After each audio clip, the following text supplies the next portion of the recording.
네, 일단 조금 전에 한국은행이 기준금리 인상을 했습니다. 1.25%가 됐는데 코로나19 이전 수준을 이에 따라서 회복한 것이 되겠습니다. 3회 또 인상을 하게 된 것이죠. 3회 연속 인상한 거 상당히 오랜만, 15년 만이다, 이런 얘기도 나오고 있는데 그래도 시장이 예상을 했어서인지 지금 주가 자체에 미치는 영향은 크지는 않은 것 같아요. 앞으로는 어떨까요? 그러니까 이제 주가라는 게 미리 항상 선반영을 하다 보니까 네, 그래서 올해 1월에 하는 건 뭐 거의 기정사실화 이미 돼 있었죠. 그래서 그렇죠. 증시에서는 뭐 큰 영향을 안 받고 있는 것 같고 여기서 우리가 느낄 수 있는 게 이제 기준금리가 1.25가 됐다는 얘기는 뭐냐면 코로나19 이전으로 이제 금리가 복귀를 한 거예요. 네. 그러니까 정상화된 거예요. 한국 금리는 위기 이전으로 이제 정상화됐기 때문에 제가 봤을 때는 오히려 이 부분에 있어서는 불확실성 큰 게 하나 그냥 없어졌다. 당분간 그 한국은행이 금리를 이제 급하게 올릴 이유 자체가 없어져 버렸어요.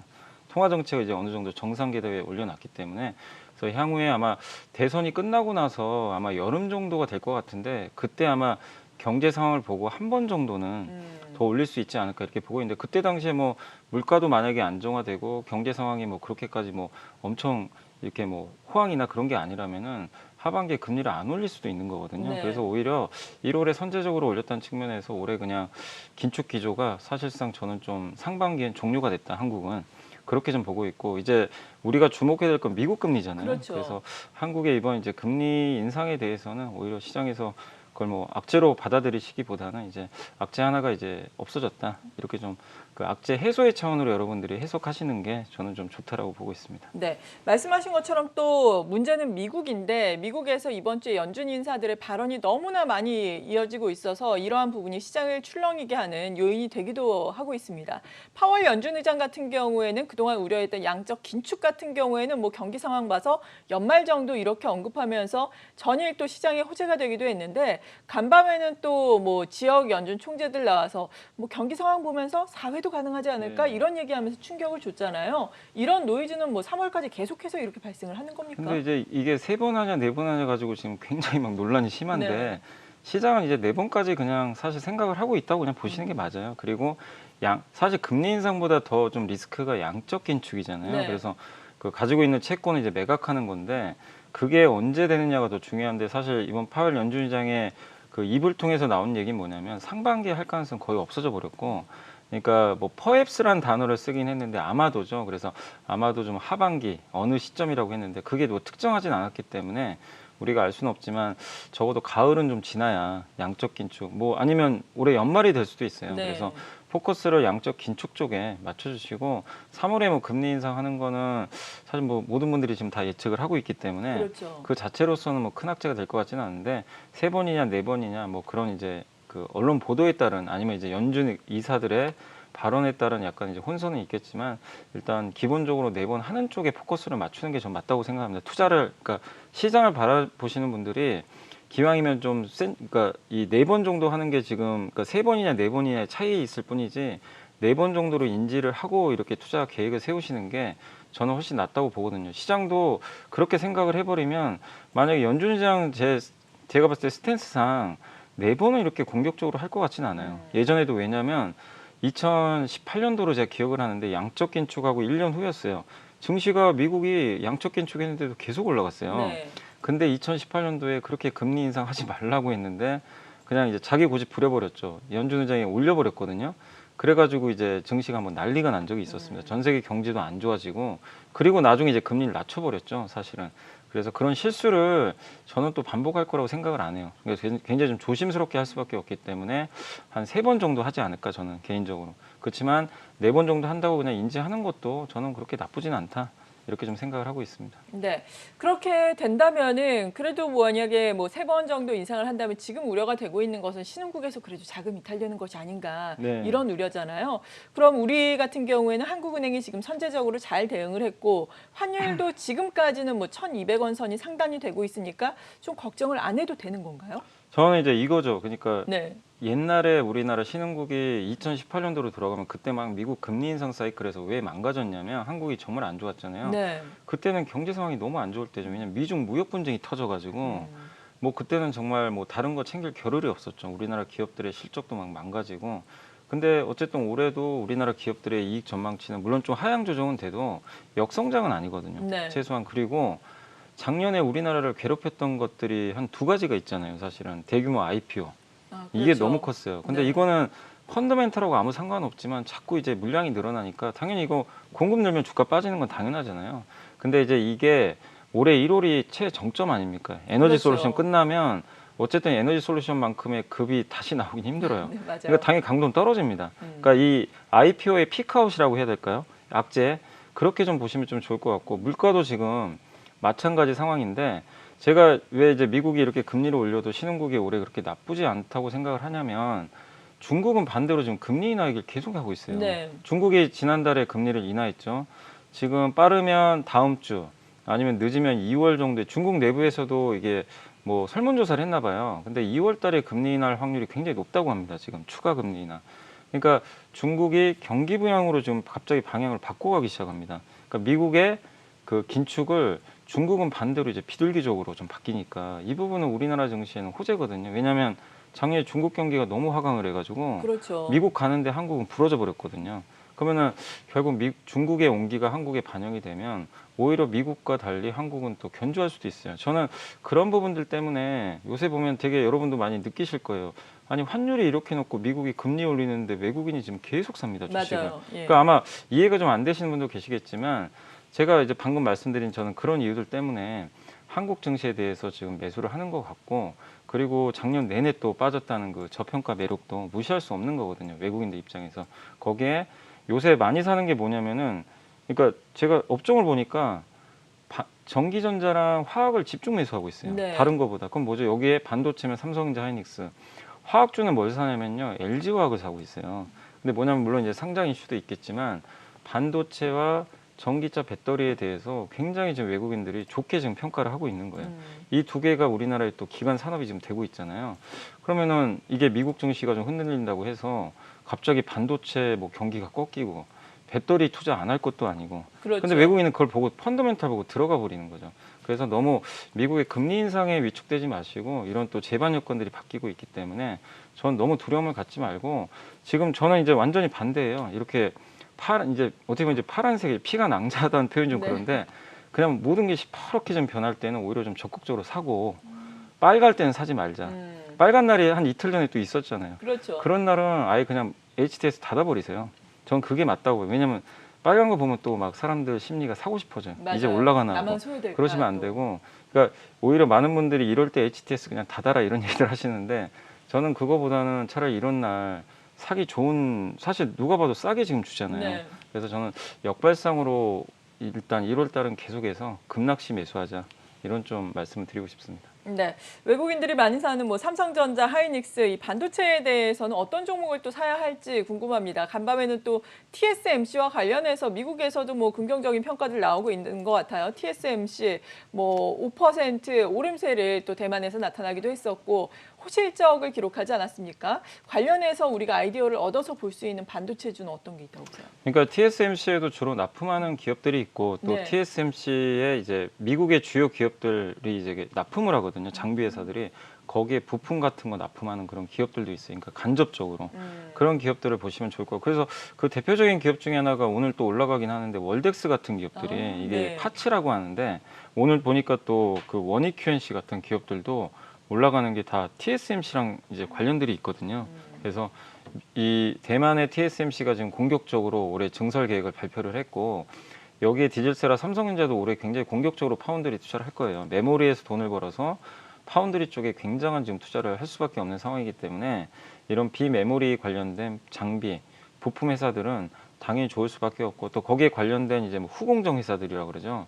이제 전공정에서 반도체를 만들고 후공정에서 조립도 하고 검사를 하는 이런 쪽이 계속해서 성장을 할 수밖에 없습니다. 그래서 지금 뭐 시장이 불안하긴 하지만 이쪽은 뭐 누가 봐도 확실하게 지금 모멘텀이 나올 수밖에 없고 특히 TSMC도 지금 급한 것 같아요. 네. 왜냐하면 삼성전자가 지금 쫓아오는 걸 알고 굉장히 지금 공격적이더라고요. 이 설비 투자도 한 50조로 한다고 하니까. 그래서 결국에 이런 투자가 늘어나면 낙수 효과는 우리나라 또 대표 장비 소재 아니면 부품 회사들이 받을 수밖에 없기 때문에 지난주 그러니까 어제까지 2차 전지 장비가 너무 셌잖아요, 사실은. 네, 그렇죠. 근데 사실 누가 봐도 단계 좀 약간 오버슈팅을 했거든요. 그래서 2차 전지 장비에서 좀 수익이 나신 분들은 오히려 지금 사실 반도체 소비자는 좀 약해요 최근에. 그래서 그쪽으로 약간 또 비중을 바꿔보는 것도 저는 그러니까 어쨌든 올해는 2차 전지 장비랑 소재 그러니까 2차 전지 장비 쪽하고 셀 메이커 이쪽하고요. 그 다음에 그 반도체 소부장이 좀 약간 시소 게임을 하면서 뭐 앞서거니 뒤서거니 하면서 좀 좋은 주가 흐름이 저는 한 2월까지 나올 거라고 보고 있기 때문에 반도체 쪽으로도 계속 한번 비중 늘려보시는 거 고민해보면 좋을 것 같습니다. 네, 반도체 쪽 유망하게 말씀을 해주셨고 그리고 앞서서 외국인 순매수 언급을 해주시면서 화학 쪽에서 많이 샀던 것이 LG화학이라고 네. 말씀해 주셨잖아요. LG 에너지 솔루션으로 사실 또 자금 이동이 많이 될 수도 있는 부분인데 그럼에도 불구하고 저점을 다지고 외국인의 순매수에 의해서 요즘에 좀 많이 올라왔어요. 네. 지주사 디스카운트에 대한 우려감도 있는 상황인데 LG 에너지 솔루션 상장 이후에는 LG화학은 그렇다면 어떻게 평가를 해야 되는 건가요? 그러니까 일단은 저는 사실 이제 LG화학은 LG 에너지 솔루션의 이제 시가총액이 어떻게 형성될지가 제일 중요할 것 네. 같아요. 그게 좀 관건이긴 한데 지금 그러니까 요새 한번 분위기를 보시면 LG 에너지 솔루션으로 지금 갑자기 무슨 배터리 기운이 다 몰리고 있는 것 맞아요. 같아요. 뭐냐면 그 이제 지금 중국의 CATL이 최근에 주가가 급락을 했어요. 그 네. 이유가 작년에는 너무 좋아서 300조까지 갔다가 지금 240조까지 좀 내려온 상황인데 중국이 그 보조금을 줄인다고 하더라고요. 그렇죠. 예, 전기차. 근데 한번 보세요. 중국이 보조금을 줄이면 아무래도 이 성장이 좀 둔화되겠죠, 중국은. 네. 근데 CATL은 중국을 대표하는 업체고 근데 우리나라 배터리 회사들이 중국 가서 한 게 없어요. 뭐 점유율 높이기도 어렵고 네. 우리나라는 보조금 혜택도 안 주잖아요. 그렇죠. 예. 근데 우리나라 기업들이 지금 투자를 하고 있는 것이 지금 미국에 이제 공장을 짓고 있는데 미국에서는 지금 반대로 중국과 달리 이제 보조금을 막 주기 시작합니다. 지금 뭐 빌드백 베러라고 해가지고 BBB 법안인데 그게 통과가 되면은 이제 미국에서 생산된 뭐 아니면 노조에 가입된 그 공장에서 나오는 그 배터리 같은 경우는 한 500달러 또 추가 보조금 혜택이 또 들어가요. 그러니까 미국에서 공장만 지으면 보조금 주겠다는 거예요. 전기차 살 때. 그러면은 당연히 지금 미국은 이 전기차 시장을 키우겠다는 거고 중국은 야 성장했으니까 조금 이제 보조금 줄이자. 그러면 여러분도 그렇고 만약에 외국인 투자가 한번 생각을 한번 해보세요. CATL에 투자를 하겠습니까? LG 에너지 솔루션에 투자를 하겠습니까? LG 에너지 분위기가 솔루션에 바뀌어 버리잖아요. 하겠네요. 그리고 CATL은 300조 갈 때까지 너무 또 고평가됐었어요. 네. 근데 LG 에너지 솔루션 상장이 안 돼 있기 때문에 시총 LG화학이 이제 지주사 디스카운트 때문에 계속 눌려 있었잖아요. 50조도 안 될 정도로. 그러니까 이게 너무 말이 안 되게 격차가 벌어진 거예요. 그래서 이제는 LG 에너지 솔루션은 좀 이제 다다음 주에 상장하겠지만 제 개인적으로는 굉장히 가치를 높게 받을 것 같고 시장에서는 일단 지금 공모가 기준으로 한 70조 예상을 하는데 100조까지는 지금 받을 것 같고요. 제가 계산해 봤을 때는 지금 CATL이 240조인데 그 절반 이상은 저는 받아야 된다고 생각하거든요. 네. 그러면 시가총액 120조. 근데 120조에서 LG화학이 가지고 있는 게 81%예요. 지분을. 절반을 할인을 해도 최소한 저는 한 45조 이상의 그 지분 가치가 들어가게 되거든요. 거기에 뭐 네. 첨단 소재 있죠. 양극재도 하잖아요. 거기에 화학 사업도 그거 없애면 안 되니까 이거저거 다 하면은 제가 봤을 때 120조 찍으면 저는 LG화학은 89만 원까지는 갈 수 있다고 봐요. 가치상. 가치상 그렇다는 겁니다. 근데 막상 상장을 딱 하잖아요. 아시겠지만 지주사 일단 빠져버려요. 그렇죠. 던져버리더라고요. 기관 쪽에서. 그래서 아마 단기에는 한번 충격을 받을 거예요. 근데 결국에 그 물량이 좀 어느 정도 소화가 되면 같이 따라갑니다. 그래서 저는 LG화학은 어쨌든 이제 지주회사 디스카운트는 옛날부터 이미 반영을 했기 때문에 이제 좀 나쁘게 보지 말고 그러니까 상장 이후에 잠깐의 변동수만 견뎌낸다면 LG 에너지 솔루션이 100조 넘고 한 120조 간다면 충분히 주가 상승 여력은 충분하다. 저는 그렇게 좀 판단을 하고 있습니다. 네. 그리고 LG화학뿐만 아니라 최근에 LG그룹주들이 다 좋은 양상입니다. 뭐 LG디스플레이도 좋고 LG이노텍이 오늘은 두 자릿대 시각 현재 오름세를 나타내면서 52주 최고가 강하게 돌파를 하고 있거든요. LG이노텍 하면은 뭐 당연히 애플 쪽이죠. 애플카라든지 여러 가지 앞으로 또 변화할 신사업에 대한 기대감이 상당히 크지 않겠습니까? 뭐 메타버스 네. 쪽도 그럴 것이고 관련해서 LG이노텍의 오늘의 선전은 어떻게 평가하세요? 그러니까 일단 지금 너무나 좋은 그림들이 계속 네. 나오는 것 같아요. 그러니까 호재만 나오는 것 같아요. 그래서 뭐 저번에 AR, VR, AR 글래스도 아마 애플이 올해 말에 내놓을 것 그렇죠. 같고 거기다가 이제 테슬라에 뭐 이제 카메라 공급한다 이런 또 얘기도 나올 정도로 지금 굉장히 지금 호평을 받고 있는데 주가도 사실 PER로 보면요 그렇게 비싼 편은 아니에요.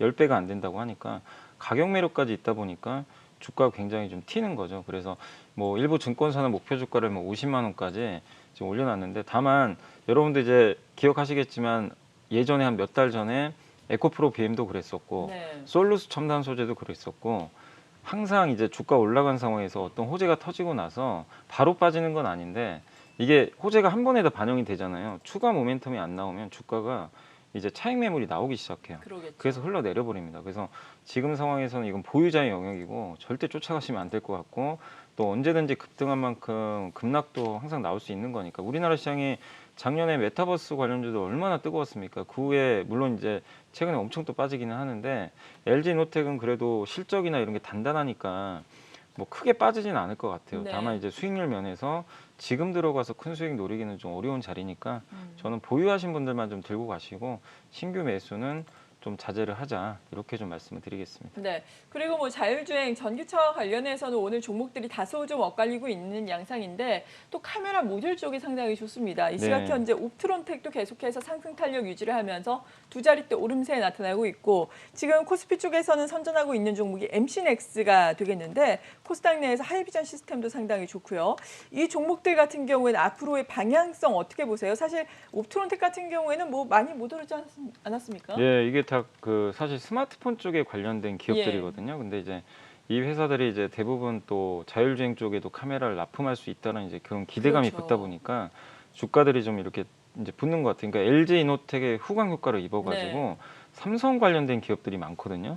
근데 이제 급등하는 그런 양상이고, 근데 이제 저는 여기서도 여러분들이 잘 옥석을 가리셔야 돼요. 그러니까 전자공시 들어가시면 사업 보고서에 그 카메라 회사마다 아마 스마트폰하고, 그러니까 가전이나 뭐 스마트폰이나 이런 쪽 비중하고 자동차용 비중이 아마 나와 있을 거예요. 네. 거기서 비중이 높은 기업을 하시는 게 좋고, 그래서 제가 지난주에 아마 세코닉스를 한번 말씀을 드렸던 것 같은데, 세코닉스 그때 투자 포인트가 뭐냐면은 비중, 그러니까 전체 매출 비중의 65%가 자동차용이에요.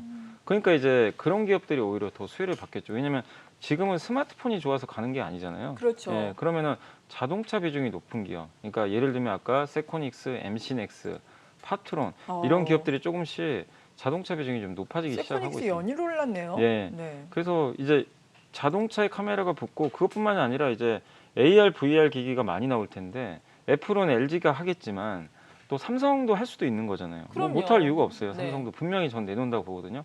그럼 삼성의 밸류 체인에서 그 카메라를 또 할 수 있는 기업들이 자율주행에서 이게 끝날 문제가 아니에요.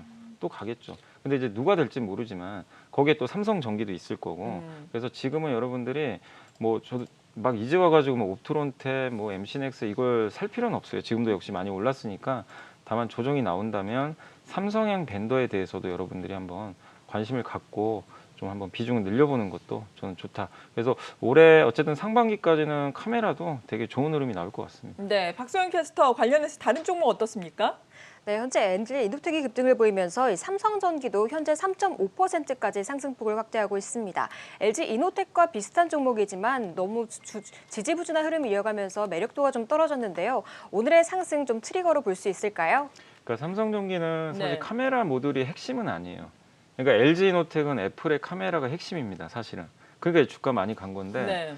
근데 삼성전기는 핵심이 사실 아시겠죠? MLCC랑 패키지 기판이에요, 반도체. 이 두 개가 중심이고, 이제 한 축도 물론 카메라가 맞는데 이쪽은 좀 중심에서 약간 떨어져 있죠.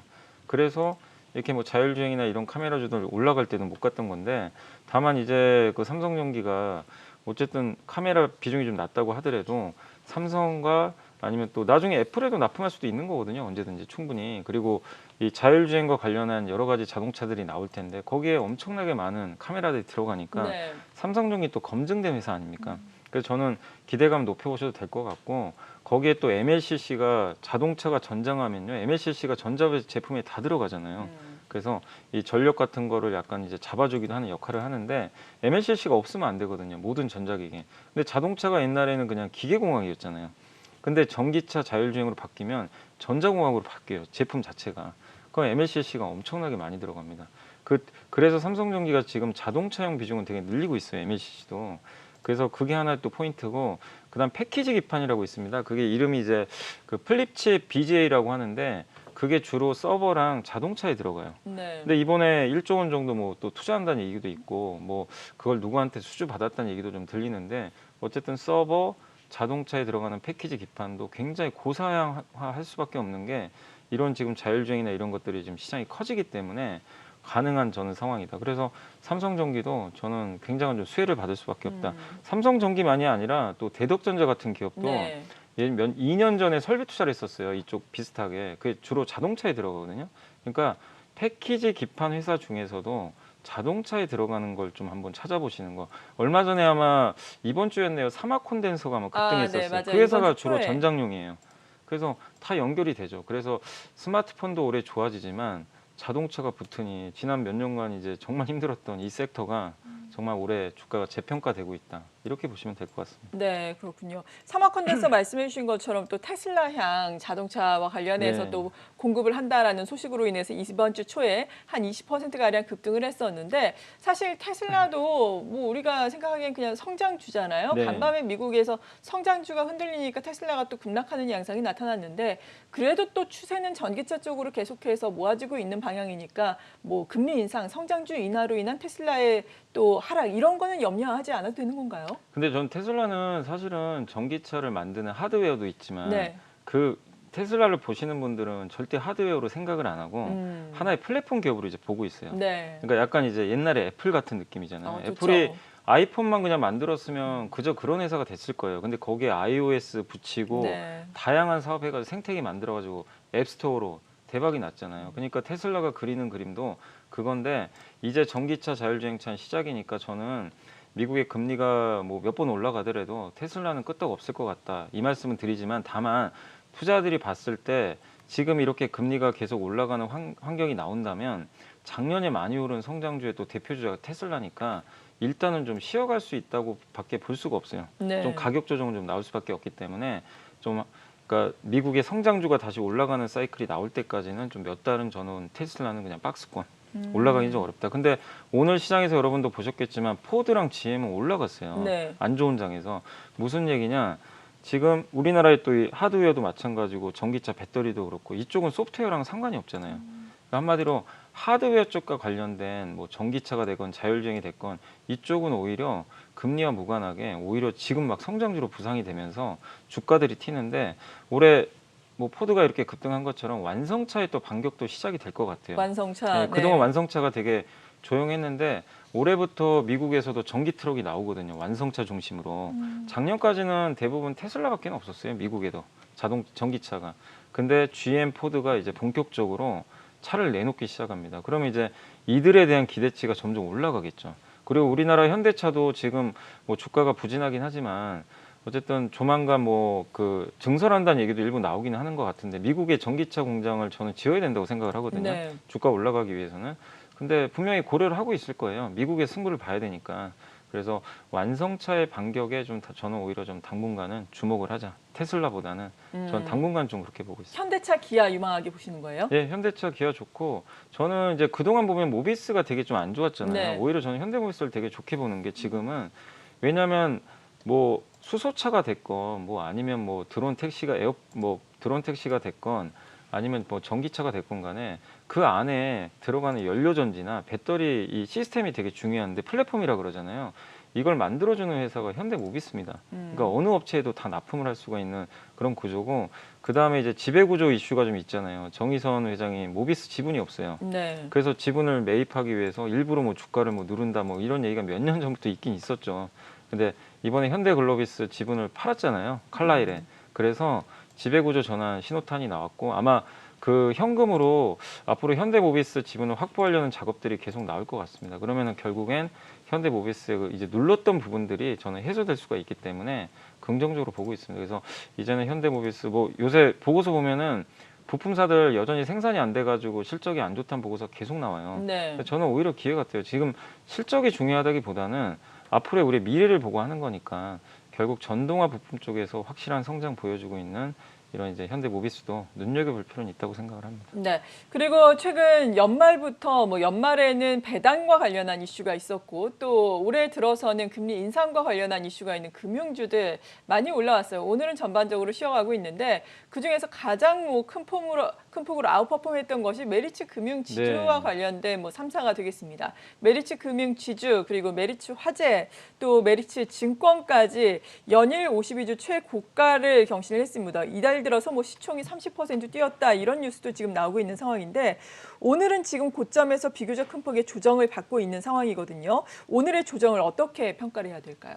사실 뭐 이게 그 뭐 어떤 악재가 제가 악재는 확인을 안 해봤는데 네. 재료가 없다면 그냥 딱히 악재는 없어요. 너무 많이 오른 거죠. 네. 단기간에 이게 그 12월 15일 날 31,000원이었으니까 이게 오늘 55,900원 찍고 왔거든요. 네. 그러니까 불과 한 달도 지금 한 달도 안 됐죠 거의 안 된 기간 만에 주가가 지금 거의 한 50% 가까이 올라 버렸잖아요. 그러니까 당연히 차익 매물이 나오고 싶으니까 차익 실현 욕구가 좀 강해진 시점에서 오늘 아침에도 오르다 보니까 일단 매물이 나온 게 아닌가 저는 그렇게 보여지고 메리츠 금융주를 보면서 느낀 게 이 그룹을 보면서 역시 주주 가치를 제고하는 기업들의 주가 올라갈 수밖에 없다. 계속 뭐 자사주 매입이라든가 배당 네. 이런 것들이 있다 보니까 시장에선 당연히 굉장히 이런 주주 가치를 위해서 그 어떤 주주 가치 제고를 하는 기업들에 대해서 우리나라 기업들이 그런 게 너무 인색하잖아요.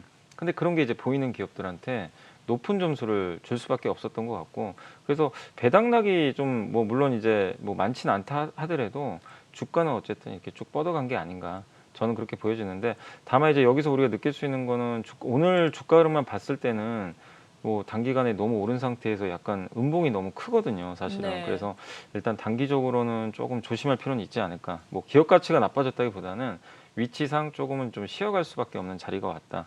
대신에 그 메리츠 금융 지주 말고도 사실 굉장히 또 우리나라 금융주들 많이 있잖아요. 근데 저는 올해 아까도 이제 우리 한국의 금통위도 설명드렸고 미국도 말씀드렸지만 한국의 은행주들에 대해서는 이제 여러분들도 시각을 좀 너무 안 좋게 보지 마시고 네. 투자 관점에서도 굉장히 매력이 있다고 생각을 하고 있어요. 왜냐하면 그 지난 몇 년간 정부 규제 이슈 때문에 굉장히 눌려 있었어요. 뭐 대출도 늘리기도 그렇죠. 어려웠고 뭐 오히려 돈을 많이 벌면 욕 먹었죠. 뭐 너네 왜 이렇게 돈 잘 버냐? 배당 줄여라. 근데 이제 그런 게 다 끝났잖아요. 사실은 네. 최근에 규제 이슈가 거기에 배당은 정말 많아요. 배당 많이 주고 금리 오르면 당연히 환경 좋아지잖아요. 그러니까 이런 걸 고려하면 거기에 주가까지 PER이 뭐 4배, 5배밖에 안 될 네. 정도로 너무나 싼 건 사실이니까 그래서 은행주에 대해서 여러분들이 한번 좀 비중을 늘려가는 흔들릴 때 좀 여러분들이 한번 어떤 종목이요? 특히? 저는 뭐 지방은행주 좋게 보고 있고 뭐 JB금융주 예전에도 한번 말씀드렸던 맞아요. 것 같은데 그 기업 굉장히 좋게 보고 있고 손해보험도 괜찮은 것 같아요. 네. 손해보험도 워낙 주가들이 눌려 있으니까 그래서 금융주 하나 정도는 포트에 꼭 좀 편입하셨으면 좋을 것 같아요. 이런 조정 구간을 이용해서 그러면 좀 안정성이 높아지지 않을까 생각합니다. 네. 근데 이건 좀 다른 얘기긴 한데 메리츠 금융지주 말씀해 주시면서 자사주 매입이라든가 이런 효과 말씀해 주셨잖아요. 셀트리온 쪽이 얼마 네. 전에 자사주 매입한다라고 이야기를 했는데 그럼에도 불구하고 그때 뭐 주가 반짝 올랐다가 말았잖아요. 네네. 이 부분은 어떻게 봐야 될까요? 그러니까 일단 셀트리온이 자사주 매입을 요구한 주주분들이 되게 많았어요. 네. 좀 해라. 왜 이렇게 주가 그냥 방치하냐. 그래서 이제 하긴 했는데 물론 뭐 이게 아주 적다고 할 수는 없을 수도 있겠지만 전체 시총에 비해서는 그게 큰 금액은 아니에요, 사실은.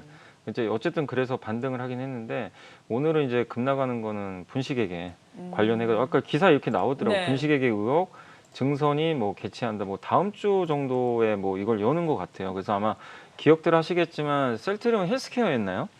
그게 아마 몇 년 전에 그 약간 이제 회계 관련해 가지고 아마 이제 그 조사가 좀 있었던 걸로 제가 기억이 나요. 근데 그게 아직 결론이 안 나고 있었어요. 아직도요? 예, 결론이 아직 안 났어요.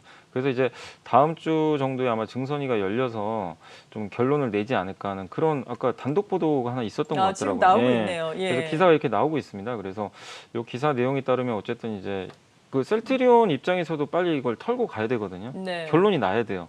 왜냐하면 투자하시는 분들이 결론이 나야 뭐 투자를 할지 말지 결정을 할 수가 있는 건데 이거 자꾸만 질질 끌면은 어쨌든 안 좋을 수밖에 없습니다. 그래서 다음 주에 어떤 결론이 날지 모르겠지만 어쨌든 뭐 그 셀트리온의 뭐 일부 그 재고 그러니까 셀트리온이 사실 셀트리온 헬스케어한테 물건을 주고 셀트리온 헬스케어가 이제 뭐 유럽이나 미국에 판매하는 구조인데 네. 이게 이제 내부 거래잖아요. 그렇죠. 근데 거기에 대해서 뭐 약간 뭐 의혹들이 좀 있다라는 제기가 있어서 조사를 했던 걸로 제가 어렴풋이 기억이 나는데 아무튼 다음 주 정도에 만약에 결론이 나면 그때는 한번 또 여러분들이 체크를 해보시면 좋겠고 일단 지금은 모르니까 사람들이 좀 불안해서 네. 좀 주식을 좀 던지는 게 아닌가 이렇게 생각을 합니다. 그러네요. 다음 주에 이게 뭐 19일에 상정이 되고 예. 한다고 하니까 또 빠른 시일 내에 결론이 안 날 수도 있겠고요. 안 날 수도 이러는 있어요. 부분 좀 근데 저는 지켜봐야 개인적으로 되겠네요. 빨리 냈으면 좋겠어요. 맞아요. 예, 이게 예. 질질 끈다고 될 문제는 아닌 것 같고 네. 빨리 결론이 나야 될 것 같습니다. 네, 이 밖에도 특징적인 종목들 알아보죠. 박수은 캐스터.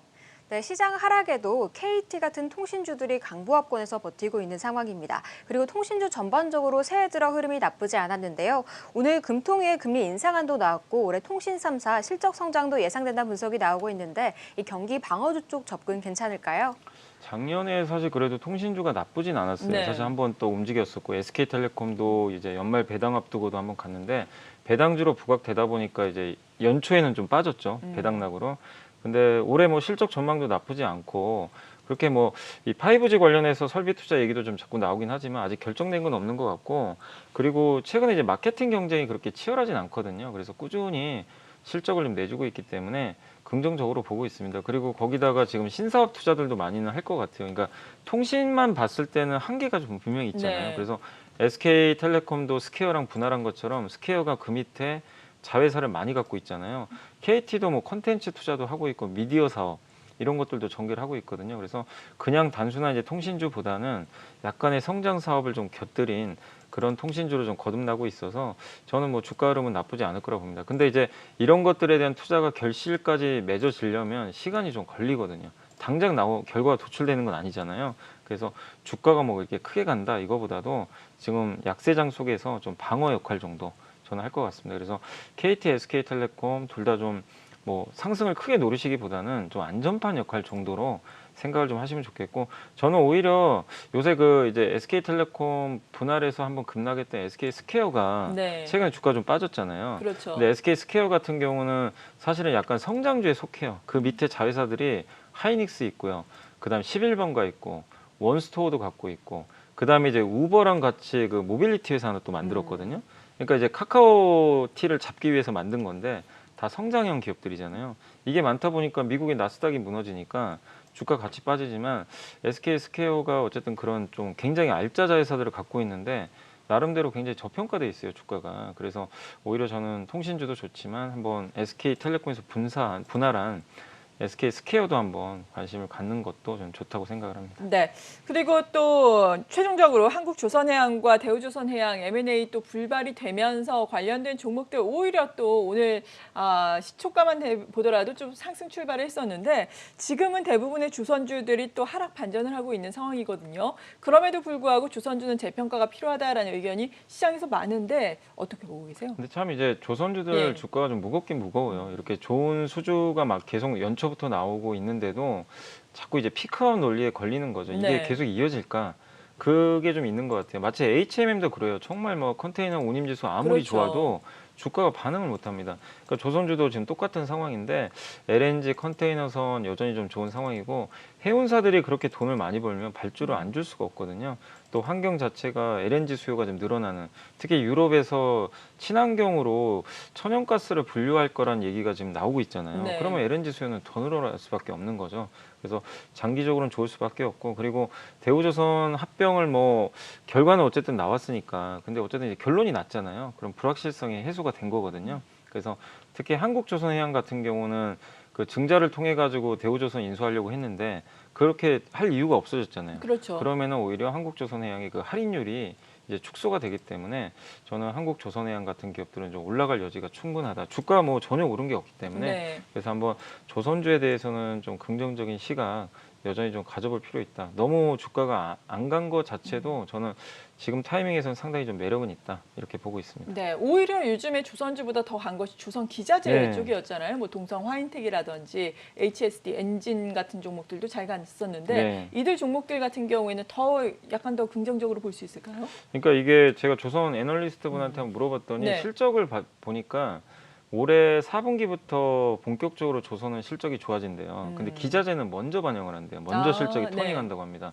그러니까 먼저 이제 그 기자재가 납고가 되다 보니까 그래서 아마 기자재 실적은 2분기부터 아마 터닝할 가능성이 굉장히 높아요. 올해 2분기? 예. 그러면 이제 주가는 이제 움직여야죠. 당연히 먼저 선반영을 하니까. 그래서 어제 보면 뭐 최근에 HSD 엔진도 올랐었고 어제 세진중공업이 굉장히 많이 올랐어요. 네. 세진중공업이 이제 LPG 탱크 만드는 기업이거든요. 그래서 연료 탱크라든가 LG 운반 탱크를 만드는데 그런 기자재 업체들한테 이제 봄날이 올 수밖에 없는 거고 한국카본이나 동성화인텍 같은 이제 LNG에 들어가는 본행제, 이제 단열재죠. 그거 만드는 기업들도 당연히 수혜를 받을 수밖에 없기 때문에 기자재가 그래서 좀 최근에 오히려 조선주보다는 좀 더 앞서고 있다 이렇게 보시면 되겠습니다. 그런 이유가 네. 있었네요. 오전장 라스트 찬스 여기까지 들어보겠고요. 계속해서 공략주 제시를 해드립니다. 박소영 캐스터 고맙습니다.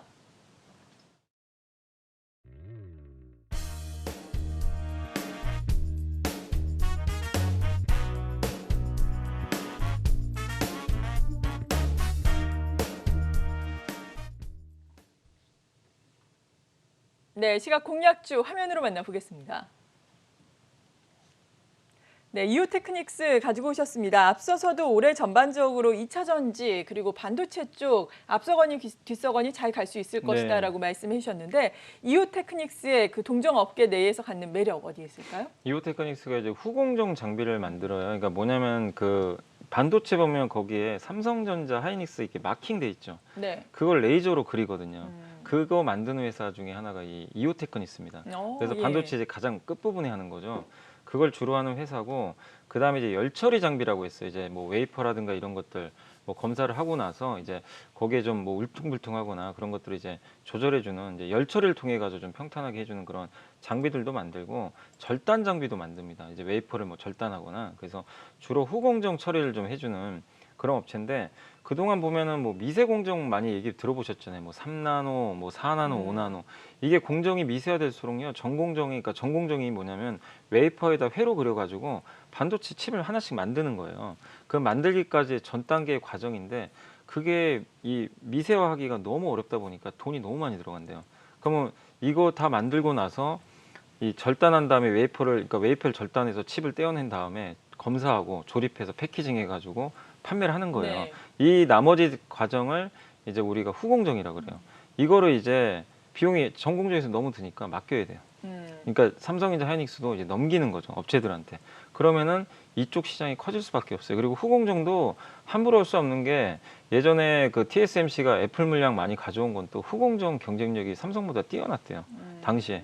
그러니까 삼성이 물량 많이 뺏겨버렸잖아요. 네. 그러니까 후공정의 중요성이 정말 큰데 이게 더더욱 중요해진다고 합니다. 앞으로 트렌드 자체가. 그러니까 이 후공정 서비스를 할 때 필요한 장비들이 있을 거 아니에요. 그걸 만들어주는 업체가 뭐 많이 있어요. 한미반도체도 있고 네. 인텍플러스는 인텔에 납품을 해요. 근데 이오테크닉스는 이제 아까 말씀드린 레이저 장비 네. 그걸로 인해서 후공정을 이제 도와주는 역할을 하고 있습니다. 그래서 지금 트렌드 자체가 그쪽으로 바뀌어가고 있어서 여러분들이 한번 이오테크닉스 한번 좀 관심을 가져보시고 좀 1년 내내 못 갔어요. 제가 요즘에 찾고 있는 기업이 1년 동안 안 간 기업 중에 좀 갈만한 게 뭐일까? 예. 그리고 대표적인 기업이 또 이오테크닉스니까 한번 관심을 가져보시면 좋겠습니다. 네, 유망 종목으로 이오테크닉스 제시를 해주셨습니다. 이베스트 투자증권 디지털 사업부의 염승환 이사였습니다. 고맙습니다.